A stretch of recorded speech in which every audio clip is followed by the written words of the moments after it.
Appreciate it, and we'll maybe discuss. জাতির উদ্দেশ্যে দেওয়া ভাষণে হুঁশিয়ারি দিয়ে যুক্তরাষ্ট্রের প্রেসিডেন্ট ডোনাল্ড ট্রাম্প বলেছেন, যদি আগামী 2 থেকে 3 সপ্তাহের মধ্যে তাদের শর্ত অনুযায়ী ইরান চুক্তি না করে তাহলে ইরানকে তারা প্রস্তর যুগে ফেরাবেন।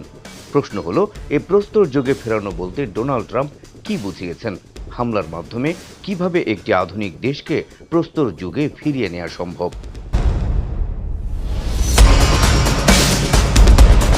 আন্তর্জাতিক সংবাদ মাধ্যম বলছে, প্রস্তর যুগে ফেরানো বলতে মূলত ইরানে কার্পেট বোম্বিংয়ের ইঙ্গিত দিয়েছেন ট্রাম্প।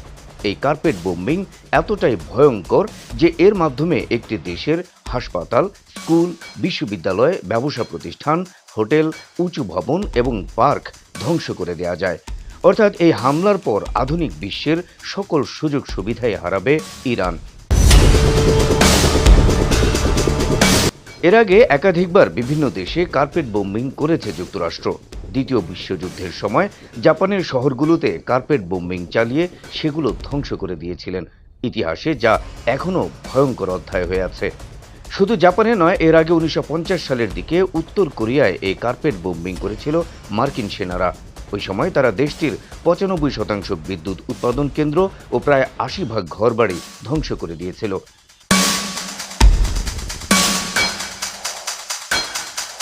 তবে অবাক করা ব্যাপার হলো, মার্কিন প্রেসিডেন্টের এমন ভয়ঙ্কর হুঁশিয়ারির পরও সামান্যতম দুর্বল হয়নি ইরান।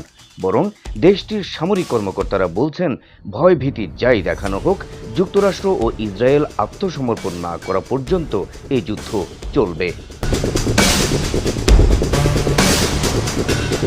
ট্রাম্পের হুমকিকে ইরান পাত্তা না দিলেও বিষয়টি নিয়ে উদ্বিগ্ন বিশ্লেষকরা।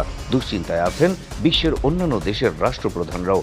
তবে কি সত্যি সত্যি ইরানে কার্পেট বোম্বিং করবে যুক্তরাষ্ট্র? ট্রাম্পের বক্তব্য অনুযায়ী এর উত্তর জানা যাবে আরও 2-3 সপ্তাহ পর।